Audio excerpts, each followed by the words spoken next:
Recording. So, hello everybody, and welcome to our summer reading brainstorming session. My name is Amelia. If you don't know me, I work at the Montana State Library, and thank you all so much for coming here today. Today's webinar is going to cover some more resources and things that you guys can use for your summer reading program. And then we're also just going to have like a informal discussion. So at any point in time though, if you have any questions, any comments, topics that you want to bring up, please do feel free to do that. This time is for you all to kind of consult and share with each other. I will be monitoring the chat box if you have any questions. And this is being recorded and will be posted to Vimeo later on, so you can refer back to that if you need to.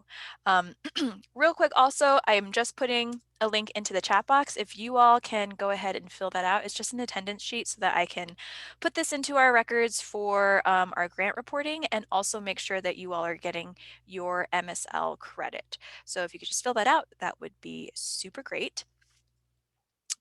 Oh, yes, this is just stuff about credits and things. If you are a teacher, I do have OPI credit available for people who are attending live, so you can just contact me. I'll put my email into the chat box, and I can get that figured out for you. And here's just a quick overview of our agenda today. So we have, oops, someone else just came in. We have Katie from Zoo Montana, who's going to talk to us about some things that you can use for your summer reading program. I'm going to talk about some resources from the Museum of the Rockies, as well as Montana PBS.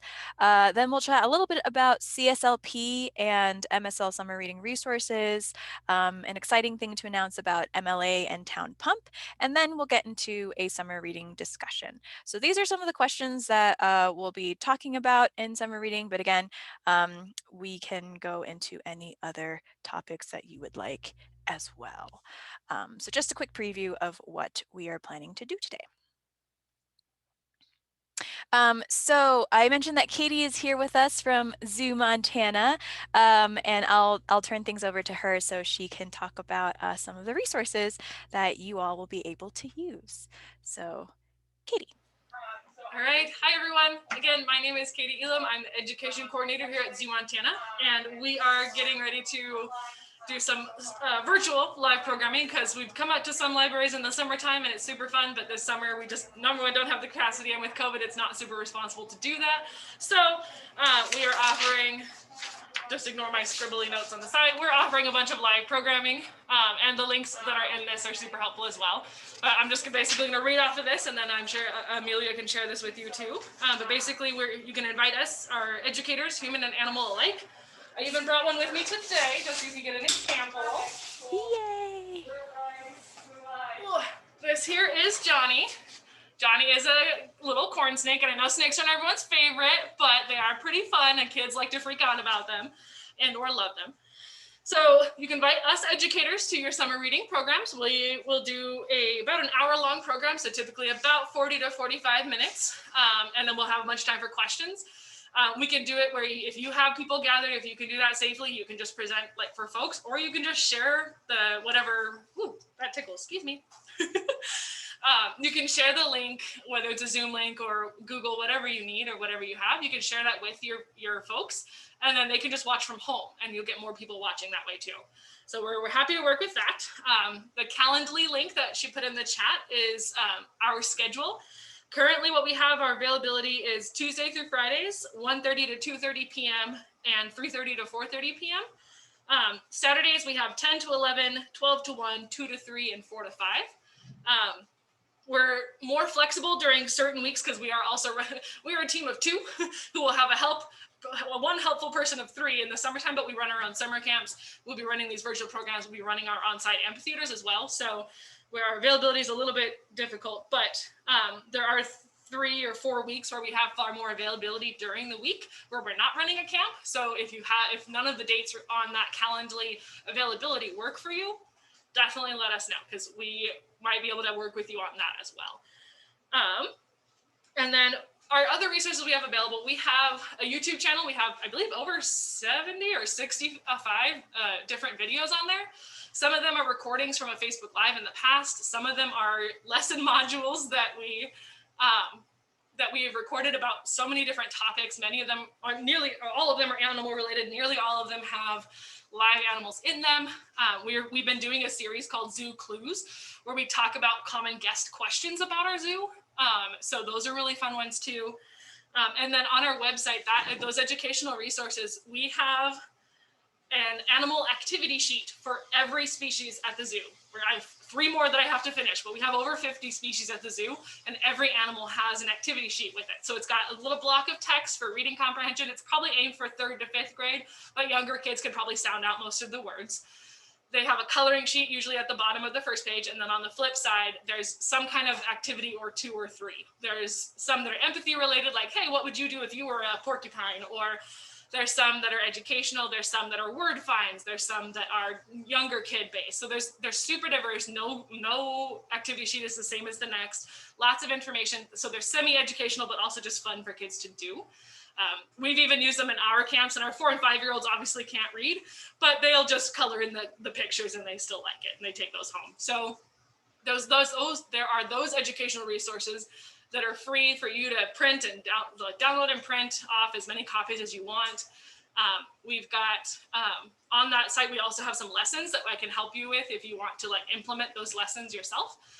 They're built to be like an at-home lesson plan thing, but we can work with whatever you need. We also offer free pre-recorded videos. So for our local library here in Billings, we've done read a story at an animal exhibit or with an animal. So last summer I did one with one of our snakes, one with one of our leopard geckos, and I think we did one with a turtle. And then in the wintertime, they asked us to do two of the larger animals. So I read a story in front of our tiger exhibit about tigers, and then my coworker did a story about the wolves in front of the wolf exhibit. So basically, we are happy to help however we can. The more time you can give us to prep, especially for those pre-recorded videos, especially because we're running everything else, the better off we'll be. But we're happy to work with you. We're happy to just be a part of this. The hour-long programs, we are asking for a fee of $75 if your budget can support it. But it is if your cost is problematic, definitely reach out to me and we'll work with you as best we can. COVID has slashed a bunch of budgets, and we totally understand that. So we can work with you on a scale, whether either that or if you can't afford it at all, we can do it for free as well. So we're totally happy to work with you in your budget. Whatever you are able to do is super helpful for us, but it's not required. So if you can't pay for it, that's not going to be a barrier either. If you do want to sign up for multiple programs, I just ask that you don't sign up for every single one in a month, because there are a bunch of libraries that I want to be able to get this out to. But if you did one per month, July, August, September, or June, July, August, September, that's awesome. If you wanted to do multiple, just note that our live programs will be animals like this. Just like if I were to bring animals to a live program, I'm bringing smaller animals, reptiles, some small mammals, some small amphibians. I can't bring a wolf in here. I can't bring a bear. And it would be hard to do a live program outdoors because we also have the public out at that time too. So if you do want to do multiple programs, you may get repeat animals, but that doesn't mean I can't talk about different themes during those different programs. So if you have any questions, please let me know. I'm happy to answer questions. I also don't want to take up all of your time. So you can put them in the chat, or you can unmute yourself and let me know what questions you have. I would be super happy to help with all these things. I love libraries. I love library programs, and I'm super happy to just be doing this year. Awesome. Thanks so much, Katie. And you can see on the screen, her email is right here. I'll be sending this PowerPoint to you all afterwards as well, so that you can contact her if you want. And I did put the calendar and the YouTube channel and the teacher resources into the chat box, so you can click on those links if you want. Additionally, Katie, I forgot to mention this to you, but I have a bunch of Zoo Montana stickers that you all sent to me. And brochures. So if you are signing up for a program, or even if you're not, and you want some of these to hand out, let me know, because I literally have thousands. Yeah, I And I think would we dropped them off in preparation for last year's summer reading Yeah, program. yeah. So I did send out a few, but I still have thousands left. So if you are interested in the stickers or the brochures or want a picture of them, let me know and I can mail those out to you. And Amelia, if you start running out, definitely let me know because we've got lots here too. Yes, awesome, great. And then we Question got a question from from Lori, yep, in the chat. Yes, I heard that you travel to places. Is that statement true, or because of COVID you are now just doing Zoom? This summer we are not traveling anywhere because of COVID and because we have a limited capacity of people. Last year we tried to do a few outreaches and it was not super safe. It was hard to keep people distance. It was hard to get the same experience. So this year we're just doing Zoom programs. Great question, Lori. Yeah, thank you. Any other questions? And if you think of any later, you have my email, and you also, I'll probably be staying for most of this meeting, so if you can type the question in the chat as well. Cool. Perfect. Thanks so much, Katie. Thanks, Johnny. I think that was his name, Mr. Yeah. Cornsnake. All right, cool. So we'll go ahead and move on. But again, if you do have any other questions, feel free to put those into the chat box and we can revisit. So the next thing I wanted to mention is the Museum of the Rockies. And I know that typically we work with the Museum of the Rockies to put together an activity kit to send to libraries. This year, we won't be doing that exact activity kit, but the Museum of the Rockies is providing live stream programming that libraries can sign up for, which is what I'm going to talk about today. So the point person for this is Ashley Hall. Her email is listed here. And MOR is doing a lot of live stream programs on their dinosaurs, of which they have a ton of stuff on that. So they have a Digging into Dinosaurs virtual series, and it's these 3 topics. So it's Montana Dinosaurs 101. Then they're going to be doing a tour of the Hall of Horns and Teeth, which sounds like something out of like Valhalla. And then they have a final session of Ask a Paleontologist. And I forget exactly which paleontologist they're working with, but it's someone with a PhD who's very knowledgeable about this and works with children all the time. So it'll be a great program.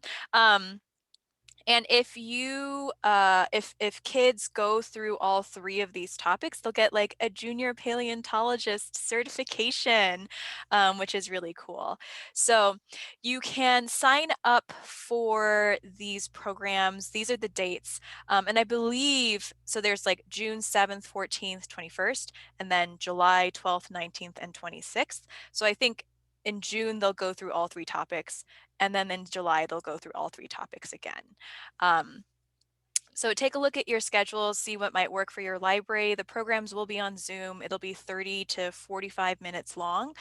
They are free and registration will start on March 1st at this URL, which let me actually grab that and put that into the chat box.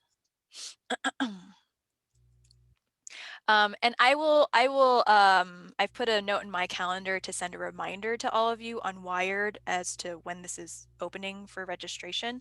I'm not sure yet how many spaces are available. I'm not sure if it's like any library who wants to attend can live stream in, or if they have a cap of how many spaces. So I'm going to check on that and see. But this is the general information about the program. So if you have any questions about that, please reach out to Ashley or feel free to reach out to me and we can get those answered. Amelia, I have, it maybe is a naive question, but Yes. so, we're probably not offering, anything at the library. So we wouldn't have Mhm. anybody coming to watch these videos. So if we posted it, like we sign up for June 7th, then do they just go to our website? Like we would want any of our kids to go to that. And so I'm kind of confused as to, they wouldn't That's do a it really good personally. They question. do it through the library? Yeah, so and I'm guessing for your patrons, they'd have to attend from their own homes, right? Since they wouldn't Right. be coming to the library. No. I think you might want to talk with MOR and Ashley. see what they might Yeah. prefer. Okay. Because I mean, obviously the easy way would be just to like post the link and then anyone could attend. But I think they do have I think Zoom has a built-in attendance cap. So I think what they might want you to do, you'll have to check with them, is maybe to like create an event and then people register through your library and then you email Gotcha. them the link. I was thinking it would be a good Read Squared event too, that they.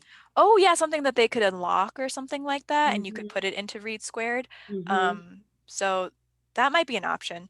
yeah, I would actually I think you aren't the only library who might be running into that, so let me check with them and I okay, will get back to you on that. But that's a really good question. okay. Yeah. Any other questions about this? Going once, going twice. Okay, moving on. All right, so I also have some resources from Montana PBS, and the contact for this is Deanna Midland, and her email is right here. She's super great to work with. I know that she's already worked with a handful of libraries around the state already, and so they have a special program for libraries that you can sign up for. Um, and so the program is aimed at children aged 3 to 8, but families are more than welcome to come as a group and participate. They're encouraged to come as a whole. And there are these 4 activity topics that I think you can choose from. So grip like a gecko, drink like a thorny devil, blend like a chameleon, and glide like a Draco.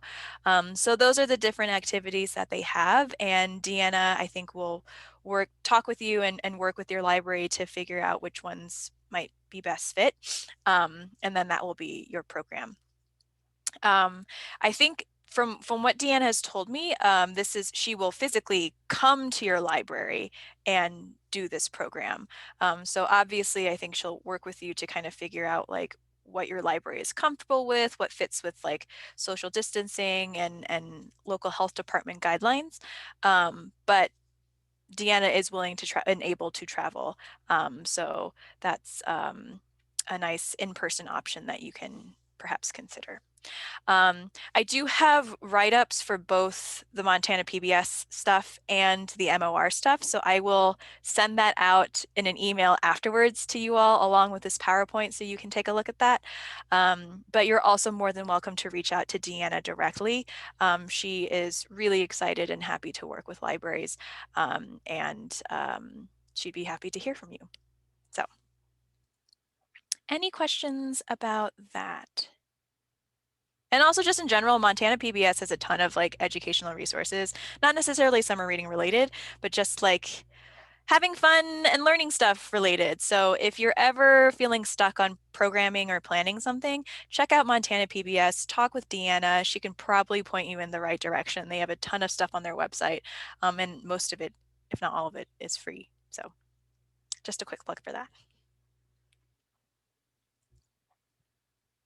Oops. Okay, so now we're going to get into just sort of more general summer reading stuff. And I know that I've said a lot about CSLP, the Collaborative Summer Library Program, but I just want to make sure that everyone knows about it.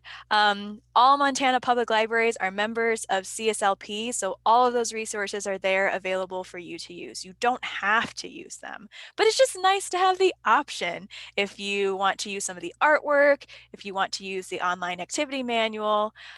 They have PSAs and social media stuff, which is great. The social media toolkit in particular is really awesome. They Can I have some, just put in a oh plug yeah. for, if you want bookmarks or little posters or, any of that stuff, you're not going to find anywhere cheaper to get. Like posters are like 25 cents or 50 cents. Mhm. Um, they try to make it because it's every state and we can buy in such bulk, CSLP can offer such low prices.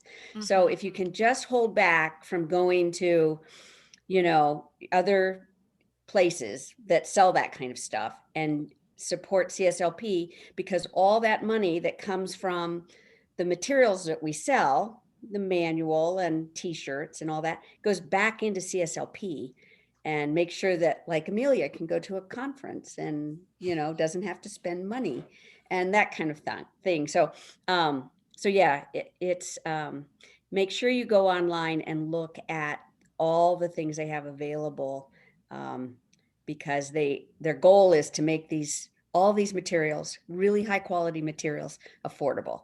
So Yes.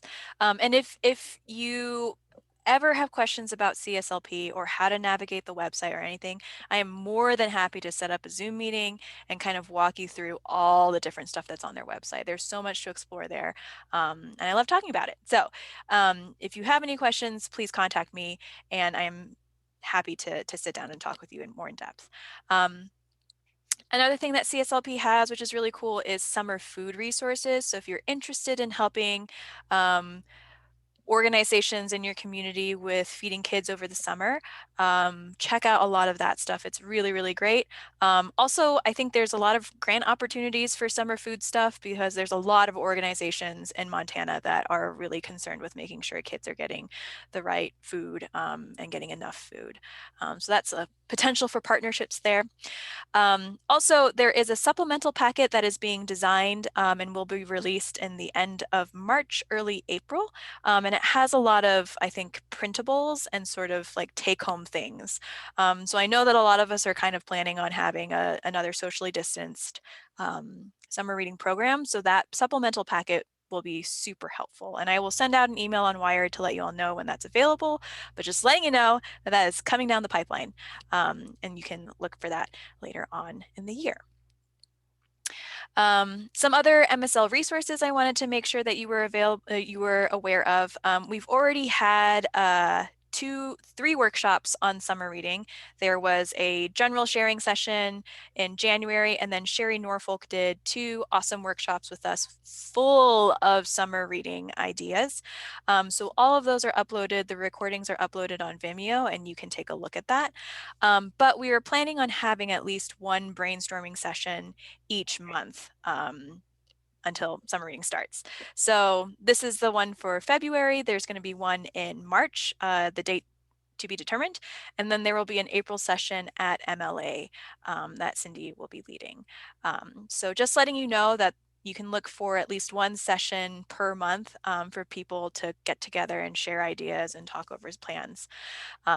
MSL also has a Read Squared statewide contract until May 2022. So if you're interested in using an online summer reading tracking program, please let me know and I can walk you through that and let you know what your options are. And then also we have the 2021 summer reading website. And this is a website that I will be updating like when I have news about summer reading. So I would just recommend bookmarking that and revisiting it every once in a while because the Zoo Montana links are in there. I'm planning on putting the Montana PBS and MOR stuff in there as well. And so that's just where I'm collecting all the summer reading things in general. So yeah, any questions about that?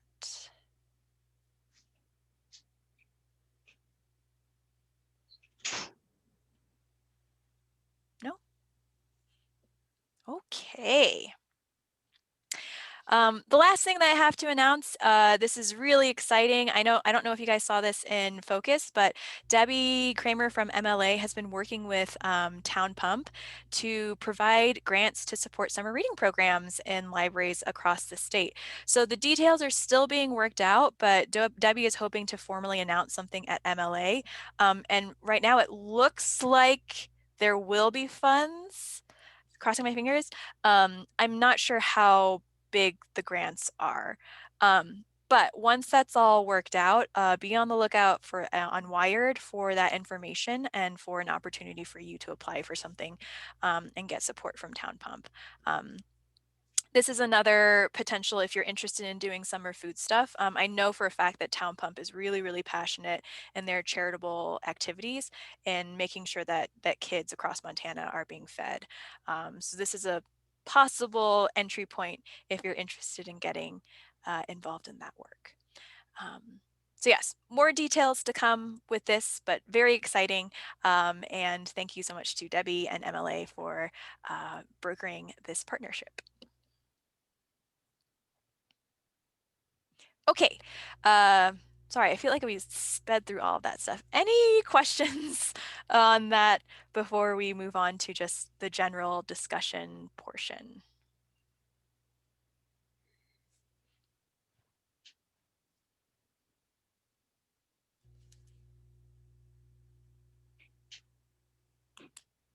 No? Okay. Well, if there are any questions, oh, Cindy, did you have a question? Or were you just waving hi? Maybe I just saw something. um, okay. Well, let's go ahead and talk about these questions. So these are just things that I put on here that I was just kind of curious about and figured other people might be curious about. But we can also talk about other things too. So main things are just what are you looking forward to this summer? What activities are you excited to do? If anyone sort of like planned things concretely already, feel free to share. A big one, what are you struggling with? What would you like feedback on? Is there something, from my perspective, is there something that I can help with? Is there something that we can collectively help with? And then also, what concerns do you have for this summer? So this is just kind of open discussion. Anyone's welcome to start and answer all these questions or just one of these questions or put us on a new topic as well. So I'm going to shut up now.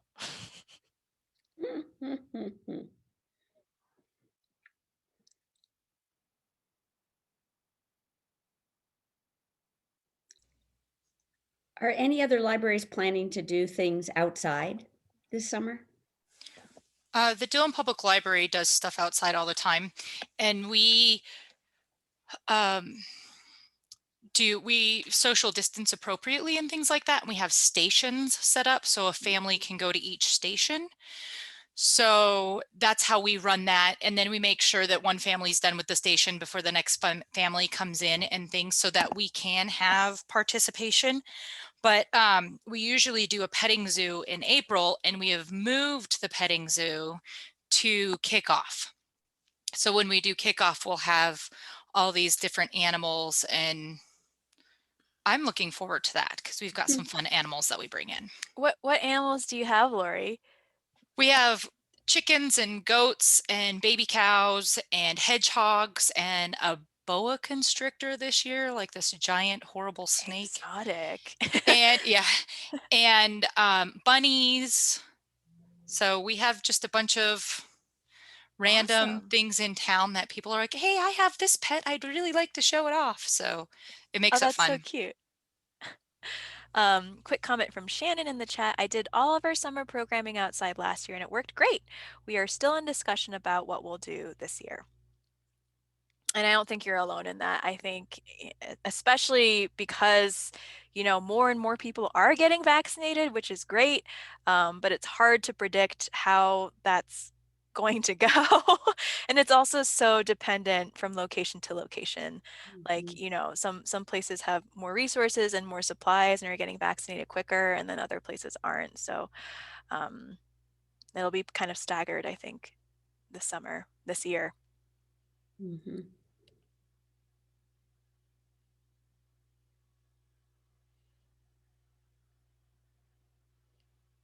How about, are any libraries doing like, they've got a lot of different names, like make and take bags or activities to take home that you're doing with your programs, or you're just handing out so that you're not necessarily having crafts inside, like we've done in the past, but are you doing any of that sort of take home kind of activity?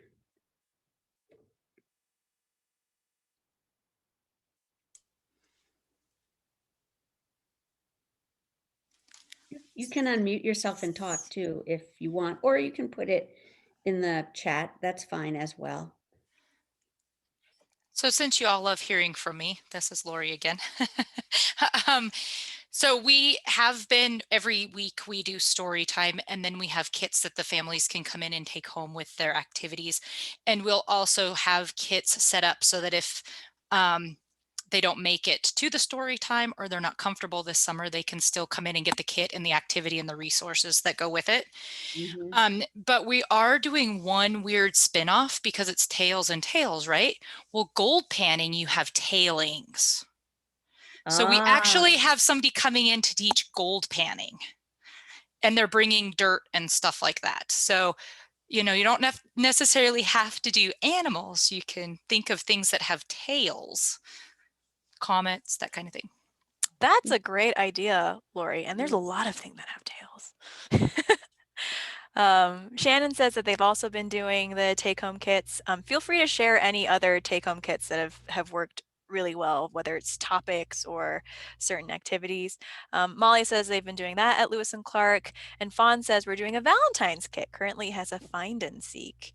Yeah, I think I remember seeing somewhere like maybe it was a Valentine's thing, but like trying to find heart-shaped things in nature, which is I mean, well, kind of a hard shape to find. It would be fun to do little show and tell of like these take home kits, because I think this is another area that, everybody pooling their talents would be great. Like we would learn a lot from each other to see what people are putting in their kits. Um, Right now, we're doing kits for the food bank. So we're going to give them out when families drive through to get their food, that talk about the library, because we're always trying to figure out those families that aren't, they're not going online and they're not coming in to get books. Well, we're closed, but they're not coming to curbside. So anyway, that might make for a good, either at MLA or another webinar, that we do a show and tell and we all bring like our favorite kit ideas. That would be cool. Wouldn't that be fun? Yeah. And I'm wondering if I should put something in like the community forum for people to attach things or share things. Well, the thing that would be, yeah, that's fun too. But the thing I'd like is to actually see, like, I'd love to do just a webinar or something, just so everybody brings theirs and shows us like, Hmm. here's this and here's this. But, Hmm. and then that would be good to finally put into the resource list. Okay, We maybe did I'll a try bear and, kit. oh, sorry, sorry. go on, Molly. We did a bear kit back, gosh, in October, for when they started hibernating, and we put in these really cool bear masks. So, and that'd be really fun to share with y'all, so you could maybe adapt. And it was so cool because we got to put a link for the bear cam at the zoo, and so Now just we That's can trying to do it find- again. Molly, we Yeah, can and do we it did again bear in claws. April. They were so fun. We can do it again in April when they start to come back out. Yeah, for sure. That's a great idea. And Yeah, we did okay, a bat one too. nice. Yeah. Bats are awesome. Yeah, maybe I'll schedule something for later on in February or March. I think that's a really great idea, Cindy, to have a show and tell of your most successful take-home kits. I sort of feel like we've gotten into bag production, Yeah. and it's been really popular, and I feel like we keep getting better at it all the time.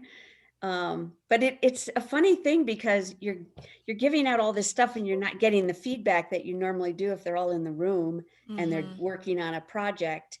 And so anyway, it would be a fun thing to share. Mhm. Cindy, we do two types of kits. So our first one is the weekly storytime one, and we create our own things. But Mhm. then we also have weekly kits that they can send out that they have to bring back. So we took our musical instruments that we can't use in the library right now and put Yeah. in music books and educational resources into a kit, and we check those out. We have a dinosaur kit.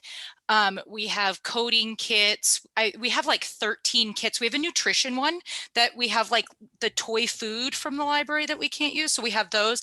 And then when they come back in, we clean them and we have a list in there that they have to bring back. We have magnets, and so those have been really, really popular. I think we might have one kit out of 13 in here right now. Wow, That's that is a awesome. great idea, because I look at all our stuff that's been hidden away for a year now and think, oh,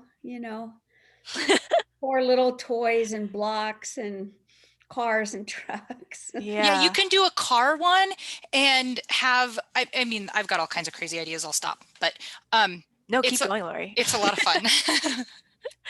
Let's do a sharing thing about these. I think that's a great I idea, think that's a Laura. great idea. Okay, Yeah. I'm gonna put that down on my to-do list. I'll try and schedule something for either February or March that we can Great. all do. Oh, Yay. one other thing is we got college students and teachers to help us with these resources. So like we had a music student that put the music kit together. You can also, if you don't want to take the time to put them together, you can, they're really easy, but Penworthy also sells kits too. That's kind of where we got the idea. Did Cool. you, who, I'm a little worried about whose job it is to clean them all and make sure, that all the music instruments come back, and it can be very time consuming. So how do you do that? So we have, there's not a whole bunch of pieces, like we don't have 50 or more pieces, there are smaller pieces in these kits. And so when they get checked in, the person that is checking them in before the bag gets checked in, they pull all the pieces out and they look at the list, because there is a list in there of what needs to come back. So as they pull them out, they just wipe them down really quickly and check to make sure that everything's there before they check them in. And if they're not, then we call the family and say, hey, you're missing this piece. Can you please bring it back? And then that doesn't get checked in until they bring the pieces back. So, Okay. So it's kind of a circulation yep. task. Yep. Okay. Wow. Fun.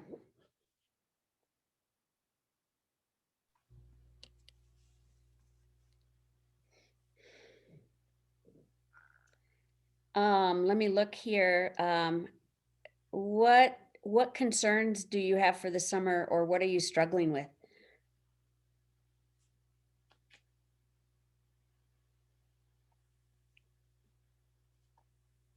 No struggles, no concerns.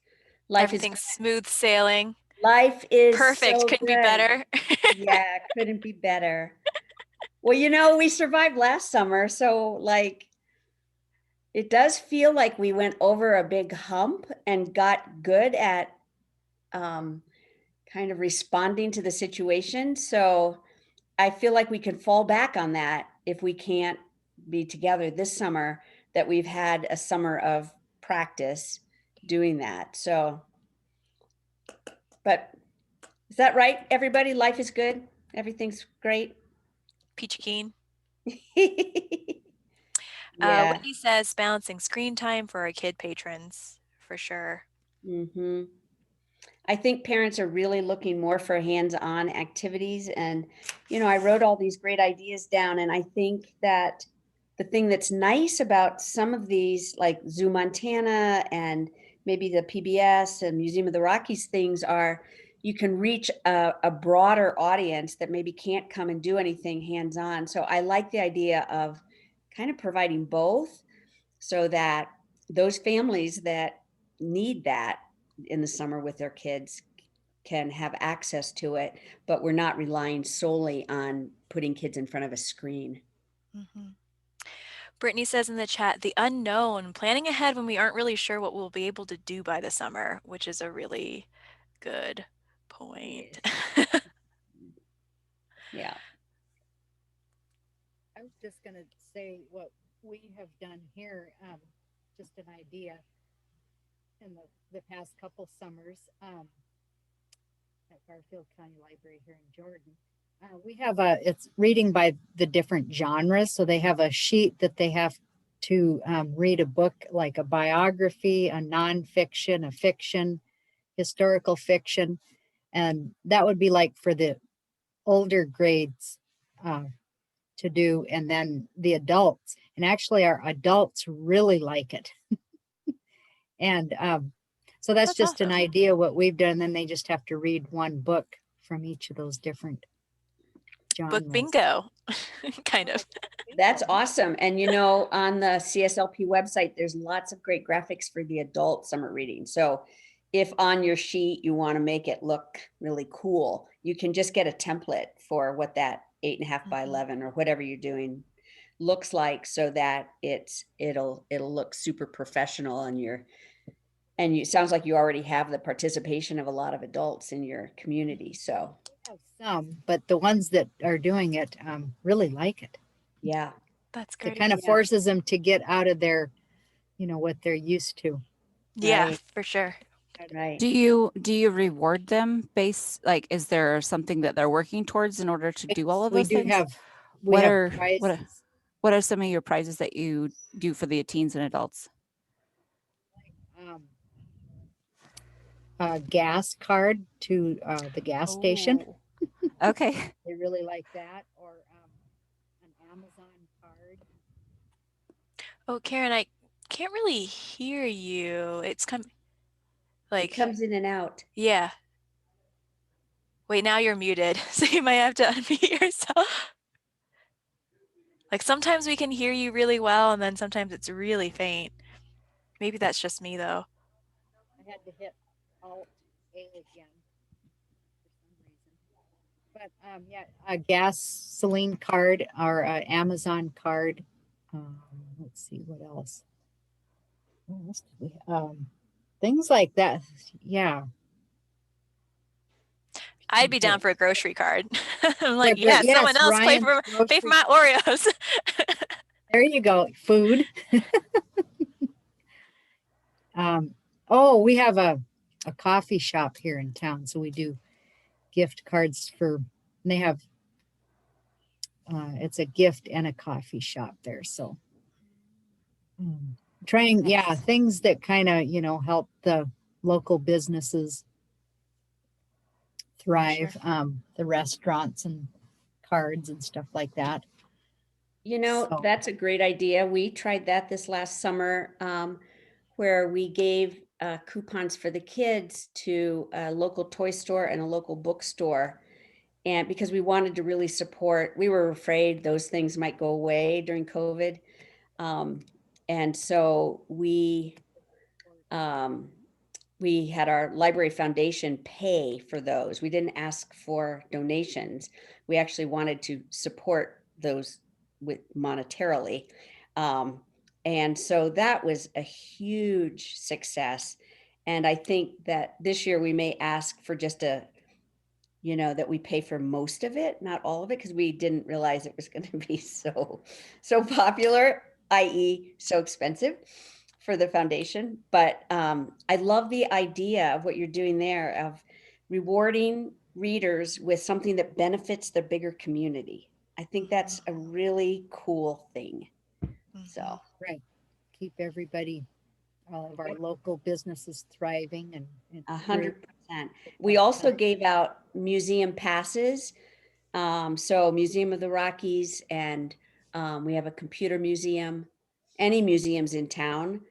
We have a local history museum, and they were happy to give us passes for kids who were reading. So when they got like halfway through or whatever, they could pick whatever museum pass they wanted. I just wanted to make sure our museums and our businesses that promoted children's things did well this summer. So, and Cindy, we do that too. And actually, even being in Dillon, we get Museum of the Rockies museum passes and give those out. But perfect. for like our adults and winners and things like that, not only do we do food and such, but we'll give the top reader a massage. So they have a massage coupon, right? So Woohoo! you got to think, yeah. So we go a little bit broader that way. And we also are close to a hot springs. So I get hot springs passes.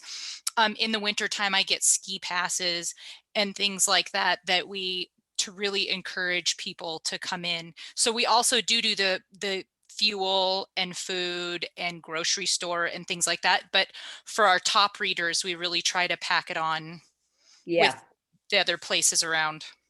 I love that. The libraries are already at such the heart of our communities, and I really like combining our summer reading program with community participation. So that's a great what you're doing there. If you have Fish, Wildlife, and Parks in your area, which a lot of people do, the Fish, Wildlife, and Parks are willing to come and do an in-person program. So we have a kids fishing pond. So they come down and one of the organizations, the Outdoor Association, has fishing poles and things like that. And so the Outdoor Association comes down and helps the kids fish and talks about worms. And then when we catch them, the Fish, Wildlife, and Parks talks about the fish and things like that. And taxidermists, they also come. We've had taxidermists come with the animals, and they talk about the different types of animals and things like that that are in our area. Sweet. Show their And there's tails. more tales, yes. More tails.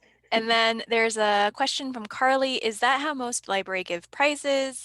By how long they participate, by number of books, pages, or minutes? That's one of my biggest struggles. I want to make it as simple as possible for my families with multiple aged kids. Carly, everybody does that differently. So I'd say go with what is the simplest for you. Because we sort of jumped on the Read Squared bandwagon last year, we did it through Read Squared. So when they got halfway through, like I can't even remember now what we did. We don't make people do minutes. I think gosh, I don't know. I can't remember. But anyway, when they got halfway, because we never give prize. If you've gone to any of my workshops, I'm not a big prize oriented person. So we just gave prizes out if they came to the library for stuff over the summer, throughout the summer. And they got a book at the end of the summer.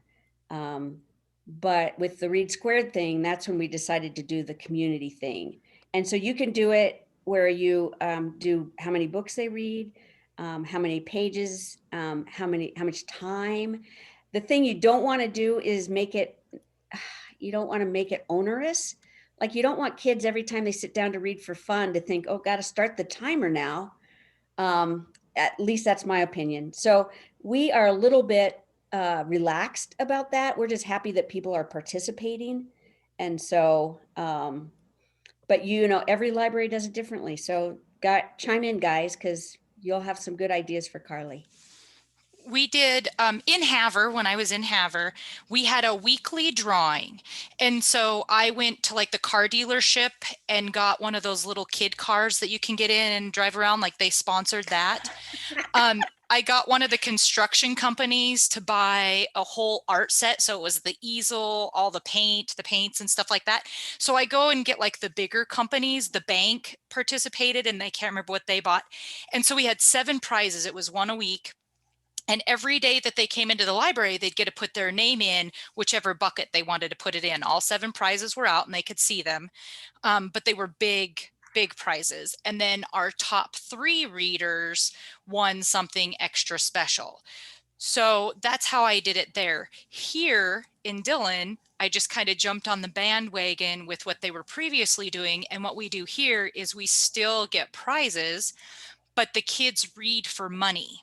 So they get library dollars. And for every so many minutes they read, they get dollars, and then they can purchase their prizes. So our prizes range from like 50 cents. They can have books, whatever else. And we'd still get some businesses to donate certain prizes that are more expensive. And we purchase a lot of stuff. We purchase from the bookstore and things like that. And then again, our top 3 readers in each category will win a big prize like the massage or things like that. But we have library dollars here. Awesome. Thanks for sharing, Lori. There's a couple of comments in the chat. Myra says our library has done book bingo twice a year. Carly says, yes, I agree. I don't like the reading for a prize. Thanks. Whitney says, we currently do a drawing. So if they meet their goal, they get so many tickets to put in a prize bucket. The drawing happens in August at the end of the event. Those buckets can be toys, gift cards, gift baskets, books, electronics, that sort of thing. And I think you can organize drawings in Read Squared as well. That is a possibility. So you can do like your typical, like, do this thing and then you'll get the prize, or you can also organize a drawing through Read Squared. Both options are available.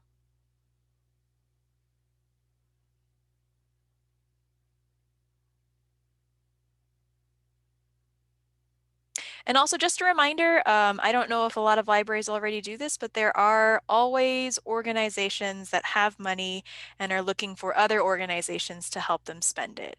So if you are interested in grant writing and looking for like local organizations or even statewide organizations, that's always an option if you want to do something bigger.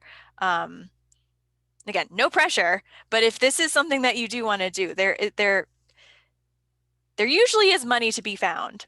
It's just a matter of asking for it. Yeah. So unfortunately, the state library cannot help with grant writing due to our federal grant restrictions.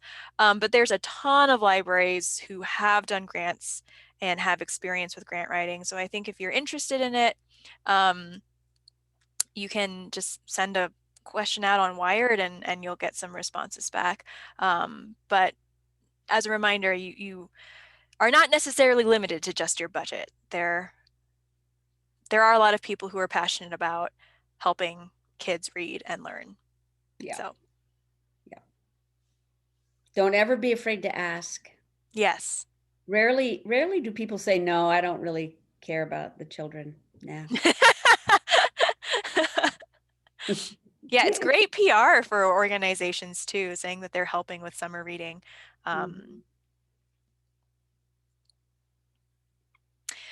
Kathy commented, we did a drawing a week for craft kits, etc. through Read Squared last year. However, I think our patrons were burned out with doing things online. So that's also definitely a consideration. Something that I've seen in a lot of listservs and things that I'm part of are story walks and how popular those have been. And not just like, the typical story walk of like, here's the page. It's all, the book is spread out around this course, but like at each of the page stops, they have like a do this mission, do this. So it's a little bit more involved with the story walk. And so the families will do it together. Maybe they'll go and like hunt for something in the woods or something like that. So that's something That's that a I've seen great a idea. lot more of. We did last summer, we did a choose your own adventure story walk. So when they'd get to one place, they'd say, well, do you want to go this way or this way? And so we had some people helping with this. Obviously, I didn't do this myself, but it was fun because it was so much more interactive and kids love the choose your own adventure sort of format. For sure.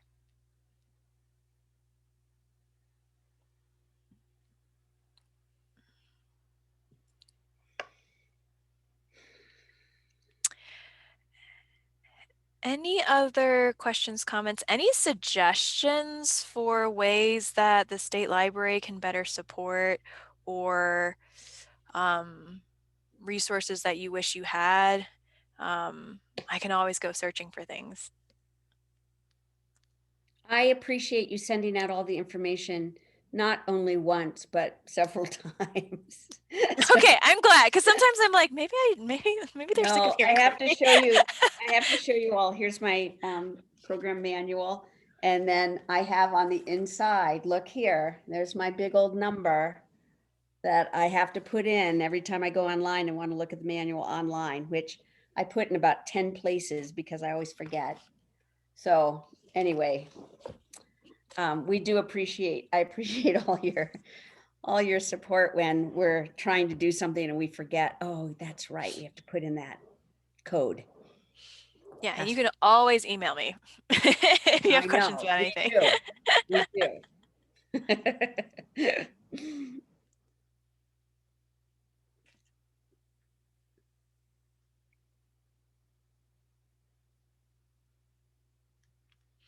Out of curiosity, has anyone used the social media outreach kit from CSLP or has interest in using it? Do people have a social media plan for summer reading outreach?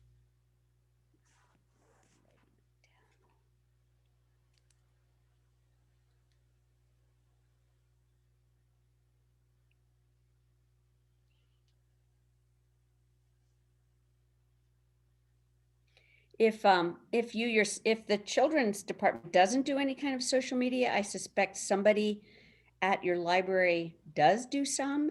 And so, you could pass that information along. I know I can't post, like only certain people can post. So you can always pass a few of those along so that you get that into your social media stuff along with everything else. Yeah, and there's a couple comments. Carly says, I plan to use the plan, which is great. Cindy says that they use Facebook in planes. Fawn says that I'm interested in looking at it. And this is just something I've thought more about because I'm trying to do more social media for the state library to publicize our programs and things like that. And just a couple of tools that I've found to be really helpful. So Buffer is a really great tool for social media management. If your library has multiple accounts, so the state library has a Twitter, a Facebook, and an Instagram, and one way to post is to individually log into each of those accounts and like put stuff in. But with Buffer, you connect all the accounts into one website, and then you can say, I want to make a post about summer reading, and then you select which social media things you want to use it for, and then you can write captions for all of it in one place and click schedule. So you can post it immediately, or you can schedule it for like a week later or whatever. So it makes it a lot easier to like, you're like, I'm sitting down, I'm doing my social media planning, and now I can put all of this together in one go. So that's really nice. And then Canva has been super helpful for creating great graphics.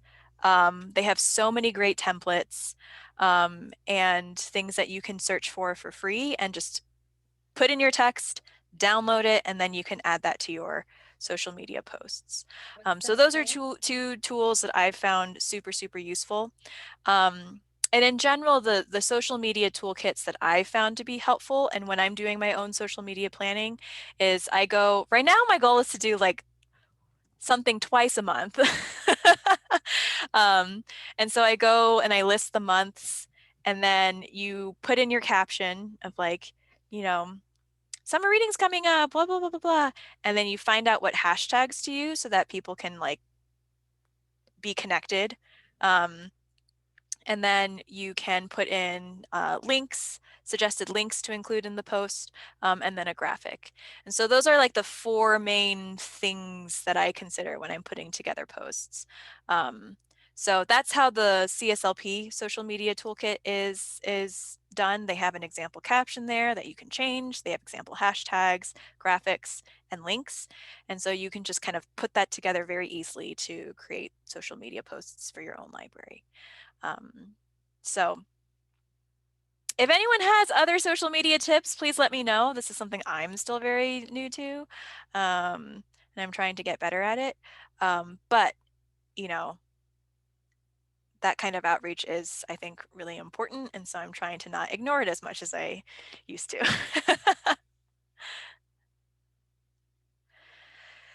Okay, we have about a minute left. Any last questions, comments? Whitney says doing batch social media and scheduling helps. Pixabay.com has free images for social media use, which is a really great idea. Unsplash is another place that has royalty-free, copyright-free images as well.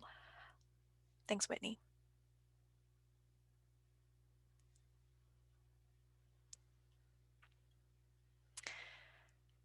Any other comments or questions? What was that called? Was it Pixa Pixabay. Pixabay? Yeah, Pixabay.com. You can also look for images on Flickr, I believe. And I think if you Google like copyright free images, and anything in the public domain is also fair game. So, okay, I'm going to go ahead and stop the recording for now.